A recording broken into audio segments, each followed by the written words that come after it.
আসসালামু আলাইকুম। আজকে নিয়ে আসলাম আমি ঝটপট ম্যাগি নুডল রান্না। আপনারা সবাই এই নুডলটা রান্না করতে পারেন সেটা আমি জানি, কিন্তু আপনাদের থেকেও তাড়াতাড়ি এবং সহজ পদ্ধতিতে কিভাবে রান্না করা যায় সেটা নিয়ে আসলাম। অবশ্যই ভিডিওটি দেখবেন এবং ভিডিওটি সম্পর্কে আপনাদের মতামত কমেন্টসের মাধ্যমে জানাবেন।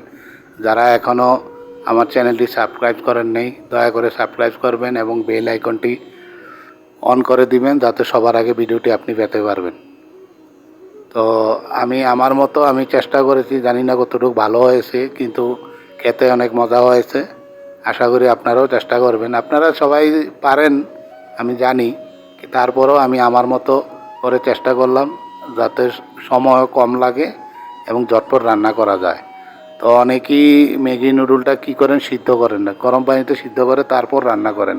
এটা করবেন না, তাহলে নুডলটা ভেঙে ছোটো ছোটো হয়ে যায়।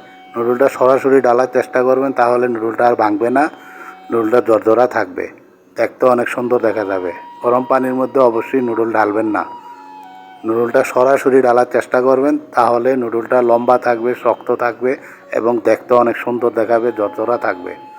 আশা করি ভিডিওটি আপনাদের ভালো লাগবে। তারপরও ভিডিওটি কেমন লাগলো অবশ্যই আপনাদের মতামত জানাবেন। আমার চ্যানেলটি সাবস্ক্রাইব করবেন। আমি নতুন, আমাকে একটু সাপোর্ট করেন। আপনাদের সাপোর্ট নিয়ে আমি এগিয়ে যেতে চাই। আপনাদের সাপোর্ট ছাড়া কোনো দিনই আমি এগাতে পারবো না। আশা করি আমাকে সাপোর্ট করবেন। ধন্যবাদ সবাইকে। আল্লাহ হাফেজ।